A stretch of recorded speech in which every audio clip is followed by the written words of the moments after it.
Buenos días, ministro. Un placer tenerlo nuevamente aquí en Modo País. ¿Qué tal? Encantado, un gusto, a las órdenes, como siempre. Usted dijo recientemente en una entrevista con respecto a la reforma de la seguridad social que este sistema era un sistema injusto y rígido. ¿En qué sentido ve que es un sistema de esta manera? Sí, hay una frase que ha utilizado Rodolfo Saldain, el presidente de la comisión de expertos y además el redactor principal del anteproyecto de ley, que me parece que explica bien esto. Decía Saldain que cada peso que un ciudadano aporta para su jubilación vale diferente según en qué subsistema de seguridad social lo aporta. Vale distinto en el BPS que en una caja paraestatal o que en el servicio de retiros militar o policial. Y eso habla de una fuerte injusticia, es decir, justamente lo que busca este anteproyecto de ley es ir a una convergencia de manera tal de que en un plazo razonable, porque obviamente los tiempos de transición en materia de seguridad social son siempre largos, en unos 20 años ir a un único sistema de cobertura previsional que de alguna manera tenga reglas similares, obviamente atendiendo las diferencias que ciertamente existen entre las distintas actividades, pero reglas de juego que hagan que esa frase de Saldain no siga siendo realidad. Es decir, que los aportes de un ciudadano a la seguridad social tengan la misma significación esté donde esté su aporte, ¿no es cierto? ¿Por qué se da esta diferencia de un peso en una caja que vale 0,80 en otra, 0,50 en otra? ¿Cómo es posible? Porque esto fue naciendo de distintos orígenes. No hubo un régimen de seguridad social unificado desde el principio. Por un lado estaba la vieja caja de jubilaciones, por otro lado estaban las cajas paraestatales que fueron naciendo en distintos momentos, tanto la de profesionales, la bancaria, la notarial, a su vez el servicio de retiro policial y militar dentro de cada uno de los ministerios fueron desarrollándose y después la caja de jubilaciones se convirtió en el Banco de Previsión Social, pero aún dentro del Banco de Previsión Social las distintas reparticiones tienen algunas diferencias que son relevantes. Entonces, lo que se está buscando es ir a un sistema común con una base de solidaridad que para mí es muy importante. De hecho, el impulsor del subsidio para un mínimo garantizado fue el representante del Partido Independiente en la comisión, el economista Álvaro Forteza, porque nos parece muy importante, y esto es otro componente que tiene el anteproyecto, que comparado con las prestaciones actuales, el 50% de las jubilaciones más bajas van a tener una mejora con el nuevo sistema, con el nuevo régimen, si se aprueba, ¿no? ¿Verdad? Estamos en una etapa todavía, está claro, de análisis, de discusión interna entre los distintos partidos. De hecho, por lo que refiere al Partido Independiente, el lunes que viene la comisión que se ha encargado de analizar el anteproyecto va a presentar el informe a la Mesa Ejecutiva Nacional y a partir de allí haremos el traslado de nuestras opiniones formalmente al gobierno para incorporar esos planteos o para discutir esos planteos. O sea que, parece que sí, que en este momento dentro de la coalición de gobierno los diferentes partidos están en el proceso de estudio y análisis del anteproyecto.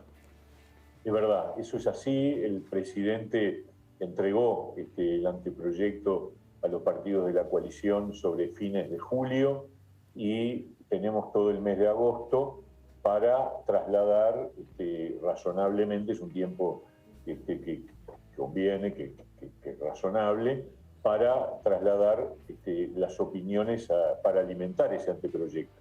El anteproyecto es muy extenso, yo diría en términos generales, por lo menos desde la perspectiva nuestra del Partido Independiente y como ministro de Trabajo a su vez, yo diría las columnas vertebrales del anteproyecto son totalmente compatibles, necesarias, parten de un supuesto que a esta altura la ciudadanía lo ha asumido, que es la necesidad de una reforma de la seguridad social por problemas de sostenibilidad del sistema. Yo creo que la gran causa de una reforma necesaria es la estructura demográfica de nuestro país.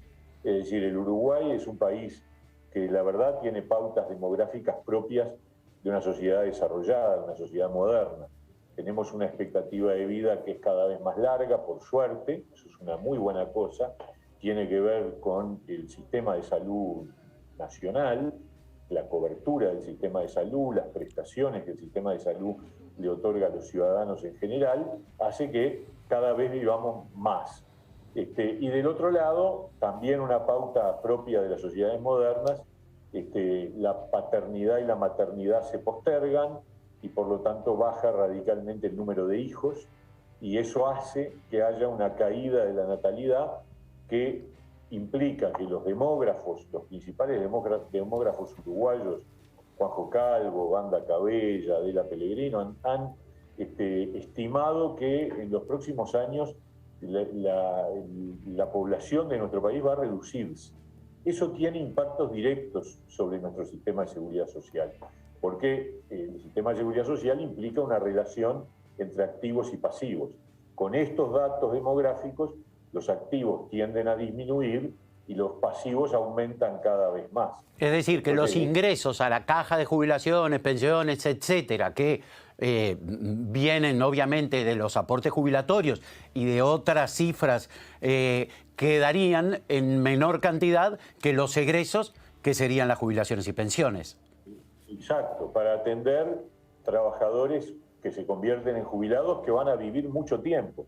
Entonces, por eso es el planteo que además no es una originalidad uruguaya.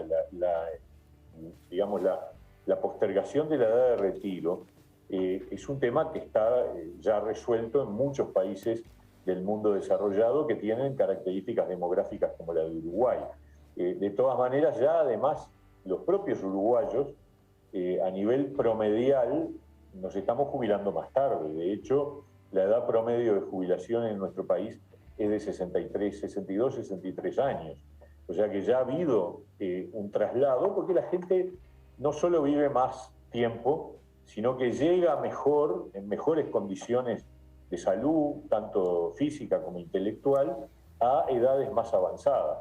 Entonces, sin ninguna duda, ahí hay un componente que es razonable, por supuesto que acompañado de algunas medidas que para mí son importantes y que hay que destacar. Uno es el mínimo garantizado, que implica que el 50% de las jubilaciones más bajas van a tener con este sistema, gracias a un sistema de subsidio, una mejora. Es decir, que aquellos los mejores años de su jubilación, etcétera, si no llegan a ese mínimo garantizado, esta ley o este proyecto les garantizaría una cifra digna, mínima. Le complementa el básico jubilatorio que tienen en función de una diferencia, de una tabla que está establecida en el anteproyecto y que como resultado da una mejora de las prestaciones jubilatorias para ese 50%. Y el otro 50%, que es el sector de la clase media, media alta y alta en algún sentido, aunque las altas en sentido estricto reciben rentas de otros orígenes, pero las jubilaciones del 50% para arriba no van a tener caída. Es decir, la tasa de reemplazo de esos sectores va a ser similar a la que tienen actualmente. Además estarán los complementos propios de los ahorros individuales que ya existen en el sistema a partir del año 96. Lo otro que es muy interesante y que es nuevo, totalmente novedoso, es que el sistema prevé la posibilidad de la jubilación parcial o de la compatibilidad entre jubilación y continuar trabajando. Es una cosa que está en la naturaleza. La gente no se vuelve incapacitada para trabajar de un día para el otro. Sin embargo, en nuestro régimen actual, trabajás o te jubilás. Pero salvo que estés aportando a dos cajas, no podés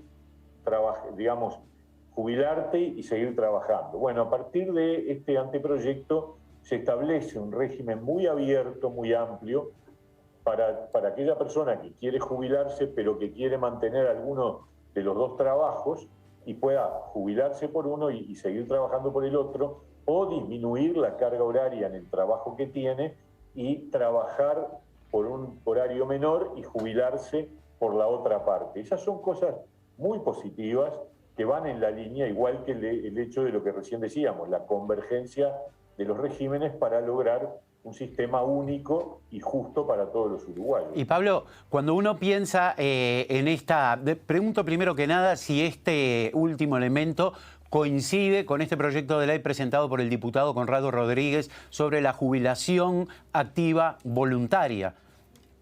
Sí, sin duda que va en la misma dirección. Yo conozco la preocupación del diputado Conrado Rodríguez y efectivamente va en la dirección que recién mencionaba, es decir, la posibilidad de compatibilizar.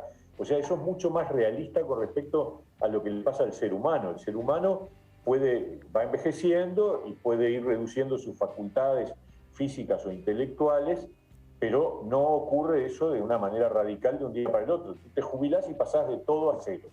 Y eso no es lo normal y tampoco es psicológicamente lo más adecuado. Entonces, está muy bueno que haya procesos de transición donde las reglas de juego ayuden para que una persona pueda ir reduciendo su actividad y simultáneamente obteniendo las prestaciones jubilatorias por la cuota parte de lo que dejó de trabajar. Muchas veces vemos personas acomodadas económicamente que siguen trabajando y me preguntan, ¿para qué seguís trabajando? No, y porque el trabajo es la vida, por lo menos a determinada etapa. De uno. ¿Sabés lo que pasa? Que en realidad hay mucha gente que sigue trabajando jubilada, pero lo hace en negro, porque está prohibido. Y eso no está bueno. Lo lleva a una situación de violación de la ley, cuando en realidad la ley tendría que cambiar.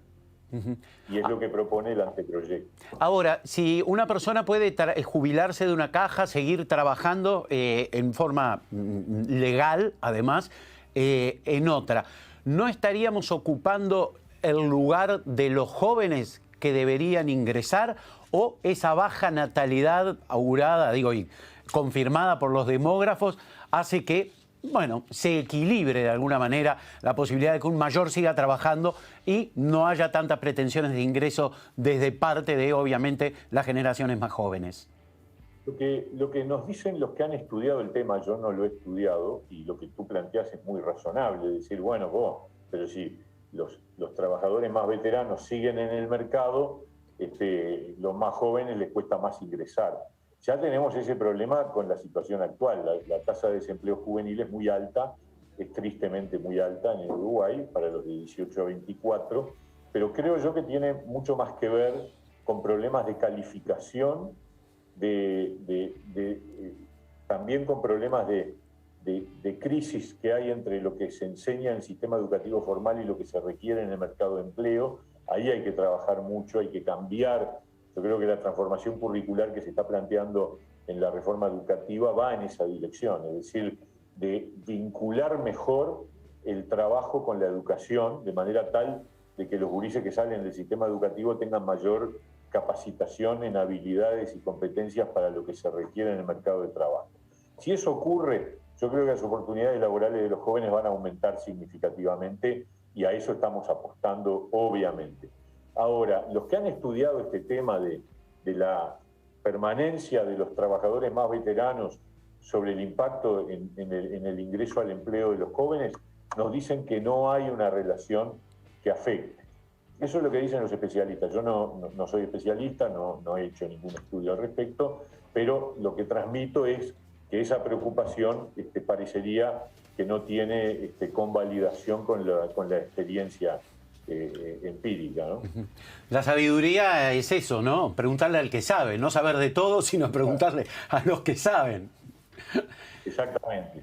Pablo, con respecto, y ya para cerrar, aunque deberíamos en realidad abrir otro programa, pregunta, pero que tiene que ver con la recuperación salarial y las pautas para los sectores más golpeados durante la pandemia. ¿Esta situación en qué está?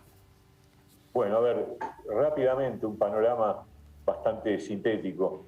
Cuando empezó la pandemia asumimos el gobierno, pero también los actores sociales, las cámaras empresariales y el PIT-CNT, que iba a haber una afectación del salario real porque la interrupción de la actividad, la caída del Producto Bruto Interno que ocurrió en el 2020, la pandemia en general, llevaba a que hubiera una afectación del salario. Y eso ocurrió efectivamente a partir del año pasado, es decir, yo diría en la primera mitad y sobre todo en la segunda mitad del año 21. Con lo cual el gobierno asumió un compromiso que es la recuperación del poder adquisitivo del salario a los niveles prepandemia antes de terminar el periodo de gobierno. Y en eso estamos. ¿Qué puedo decir al respecto? Sector público, firmamos un acuerdo a fines de junio con COFE y con la Coordinadora del Sindicato de la Enseñanza que garantiza un proceso de recuperación del salario perdido que culmina en el año 25, es decir, en enero del 25. Es decir, la pérdida ocurrida durante el año 21 se va recuperando un poquito en el año 22, otro poco en el 23 y en el 24, para cerrar a comienzos del 25 con la recuperación acordada con los trabajadores. O sea, el sector público ya está encaminado y está en proceso en el tránsito de la recuperación. Sector privado. Bueno, ahí hay una heterogeneidad que nosotros quisimos mostrar la semana pasada cuando publicamos un estudio de la unidad estadística que muestra que de los trabajadores privados formales, que es sobre los que podemos tener un análisis más preciso, una cuarta parte de esos trabajadores no han perdido salario real, son un 27%. Alrededor de 230.000 trabajadores no han tenido caída del salario por distintas circunstancias, por las negociaciones que han ocurrido en el Consejo de Salarios. Bueno, hay otra cuarta parte, un poquito más, otro 27% de trabajadores que a julio del 22 tienen una pérdida menor al 1%. O sea que el tema se traslada al 45% restante. Ese 45% restante a su vez se divide en un tercio de trabajadores que tienen una pérdida entre 1 y 4%, y un 10% restante, un 12% para ser más exacto, que tiene una pérdida mayor al 4%. Sobre esos trabajadores, la idea es que ya en la novena ronda, en el transcurrir de la novena ronda, seguramente al 1 de julio del 23 vamos a encontrar mejoras, y tenemos el caso del 5% más afectado, que es el que es más difícil de recuperar en el tiempo que nos estamos planteando. Es decir, acá ese 5% de los trabajadores son de hoteles, restaurantes, transporte turístico, claro, agencias de viaje, donde además las empresas han sido muy afectadas. Entonces presentamos una pauta que busca una recuperación, pero lamentablemente es una recuperación más lenta. Tarea sin duda del próximo gobierno, del color que sea. Bueno, nosotros vamos a arrimar el bochín a que termine, al final del periodo de gobierno estemos cerca de la recuperación completa. Pero no va, capaz que tenemos suerte y podemos adelantar algo. Pero hoy el panorama, sobre todo que es el sector muy vinculado al turismo, y todos sabemos que esta temporada que viene no va a tener afectación sanitaria, crucemos los dedos que así sea, pero va a haber una afectación de competitividad con el principal mercado, que es Argentina. Entonces, claro, hay que tener ese equilibrio entre las dos partes, ¿no? Pablo, te agradecemos muchísimo este contacto, realmente un placer escucharte, la claridad además de tus conceptos, realmente un gusto y hasta la próxima. Un gusto grande, Leo, encantado, que pasen muy bien.